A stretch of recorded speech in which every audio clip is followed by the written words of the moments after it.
Hello everybody, my name is Daniel Garcia. I'm a leader for Pirate Media, and today our special guest is Dr. Ortiz. Would you like to introduce yourself to the audience and give a backstory?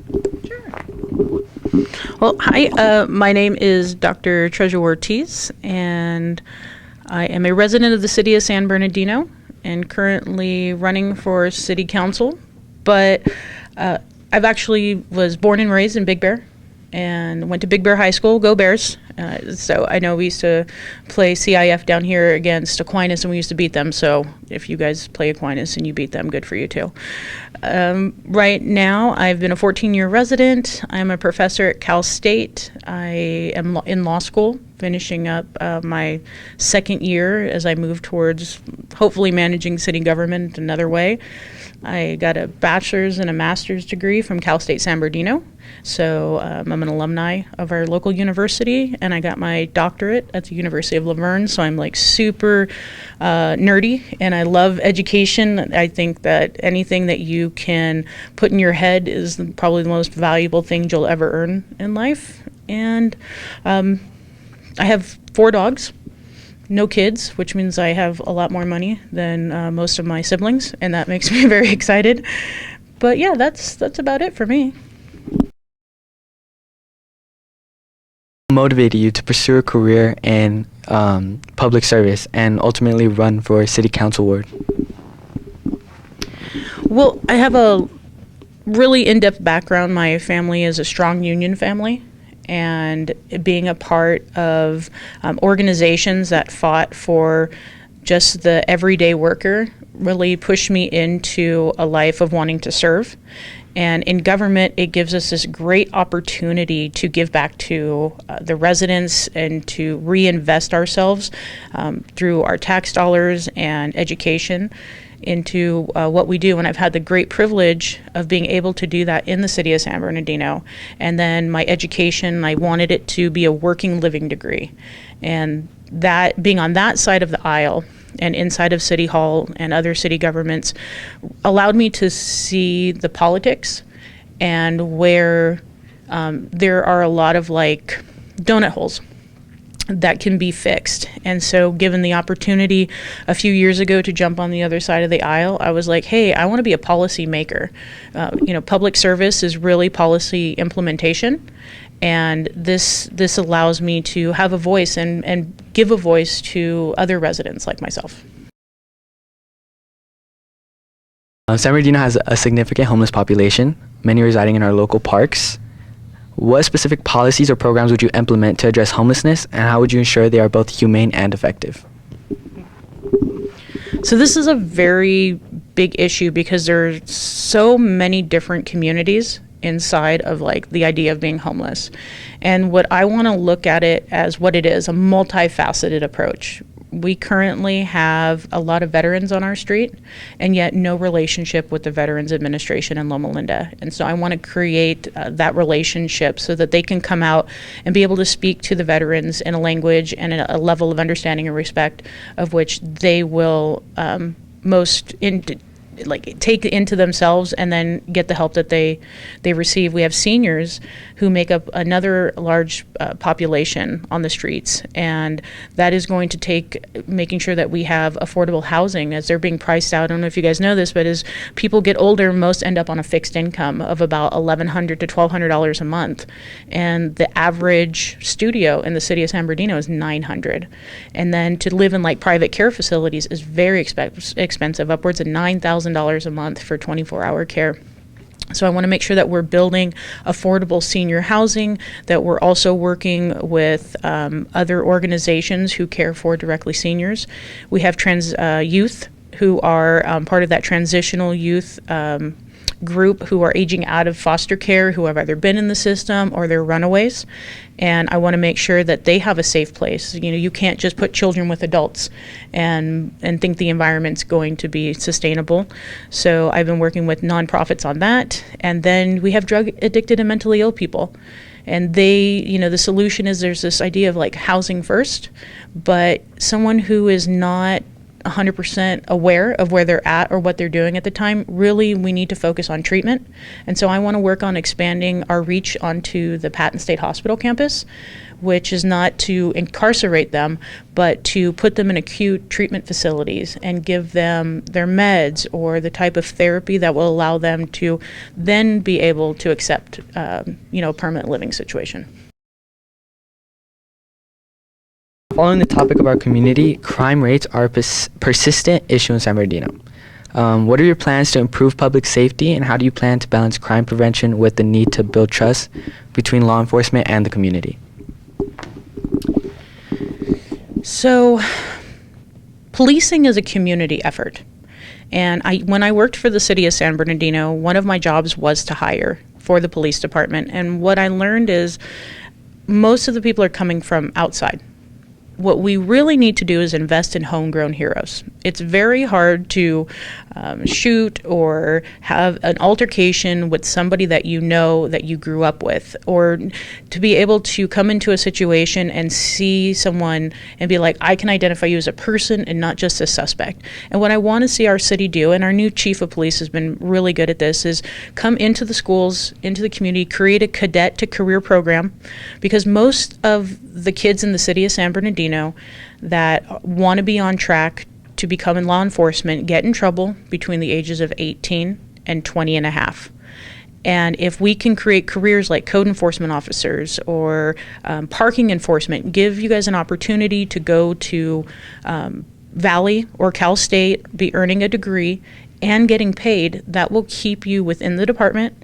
It will keep money flowing into your pockets and the community's pockets, and build this community policing system that everybody's talking about. And in addition to that, we have to use a new age of policing. So smart city initiatives. Cameras will allow more eyes. We're down 150 cops, so per capita we're not necessarily the safest city without constant patrols. And then we as the community have to do better. We have to be the eyes and the ears. And that's going, like you said, talking about the trust, and going to coffee with a cop, building those relationships so that we can report things and feel safe and feel like the cops are seeing us as advocates rather than adversaries. This kind of follows through with your answer earlier, but with many San Bernardino residents living on low income conditions, how would you support economic opportunities and resources for struggling families in our city? So education is going to be the biggest component in this. The city of San Bernardino houses the largest employer in the county, which is the county of San Bernardino. They have currently 20,000 different positions. The city of San Bernardino has roughly 1,100 employees. You have a school district with upwards of 70 schools. So the opportunities are here, but at the same time, we're pushing this idea of just low skill labor into warehousing. What I want to make sure that we're doing is these beautiful pathways that all of our schools like Pacific, Cajon, Arroyo, everybody's put these pathways in. Well, the pathways have to lead to careers, and they have to lead to college. And it is our job in the city to foster these relationships within the school district, and I know there's going to be a question on this later, is we have to work together, because you guys are the residents, and you're also the children, and you're not coming. The future isn't coming. The future is literally sitting right across from me. So I want to make sure that we are preparing you for the industries that are now, that are growing and becoming innovative, or the ones that in the next 10 years as a mass, the baby boomers, 65 million baby boomers, are moving on into retirement. Like, this is our time and our opportunity. On the topic of the children and people, San Bernardino is a racially diverse city with unique challenges and needs. How do you plan to ensure that all communities, regardless of race and ethnicity, have equal access to city services and opportunities? I think it's important for representation to look like the people. That's a very big thing to me. Our community is young. They're young families. And it is, like you said, multicultural diversity. And we have to move away from this very racist and divided past that the city has had. And in being able to, one, have a conversation, be open, and see like who speaks for the community and who is out here working with the community, that's what I want to continue to do. I fight the fight with everybody for the cause, but at the end of the day, it's about being inclusive and wanting to make sure that we all rise together at the same time. And that is something I've fought for. I will continue to fight for every race, every economic status, because there is no choice. We can't let ourselves fail again. So many of our issues in our community include homelessness and crimes are linked to unaddressed mental health needs. So what is your vision for improving mental health resources and services in San Bernardino? I would really like to work with some nonprofit organizations in creating health and wellness stop centers in the city. And this has been something that a lot of the kids from the different high schools when I was subbing were talking about, that it would be great to go down to like a teen center or just to a mental health, center and be able to talk about their issues, be opening to counseling. What we see in minority communities a lot is this push away from mental health. Talking, expressing our feelings is kind of like, hey, come on, like just get over it and move on. And when I was your age, it didn't matter. But things truly affect us, and making sure that everybody has an opportunity to be heard and have that expression, I think, is invaluable. We waste millions of dollars on so many frivolous things that truly the investment into the self, I think, is absolutely worth it. San Bernardino faces a lot of challenges with public education outcomes. Being a college professor and heavily involved with higher education, what role do you see the City Council playing in supporting local schools and providing opportunities for youth and development? It's got to play a huge role. I was just at the school board meeting, I think 2 meetings ago, and what I want to see happen, and I hear is now in the works, is that there was a bridge committee that used to exist when Dr. Margaret Hill was alive. And the city would meet with the school district, the superintendents, and they would talk about the issues. And then currently our councilwoman in the 6th Ward created the first youth council, which is made up of like seniors and juniors from all the schools that can come and speak to the city. I want us to have a conversation. Nothing can happen with silence. And so what your guys' needs needs to be expressed, what the school district's going through. Now remember, the school district reported that 5,000 students face homelessness every day. Where babies are going to sleep is a concern for the city. If every kid has one parent, well, that's 5,000 adults. So that's 10,000 people that are unsure of their own safety, their own needs, in addition to 977 people we see in a park. So there is no way that we can be in a silo on any topic that's happening in the city. Now, on the topic of homelessness, homelessness has been referred to as the homeless industrial complex due to the amount of money being thrown at the problem with little or no accountability. The number of jobs provided by the system, and the number of NPOs who benefit from the situation. Now, the homeless are scheduled to be evicted from the parks within the next 2 weeks. So what is your plan to create long-term solutions to benefit the city, the people of the city, and the unsheltered populations in San Bernardino? Well, as you're talking about this industrial complex, it is a moneymaker. I mean, we're talking over $330 billion throughout the entire United States towards an effort that no one is touching. And especially in the city of San Bernardino, it is extremely worrisome that the city is preparing to push people out of a park with zero plan in place.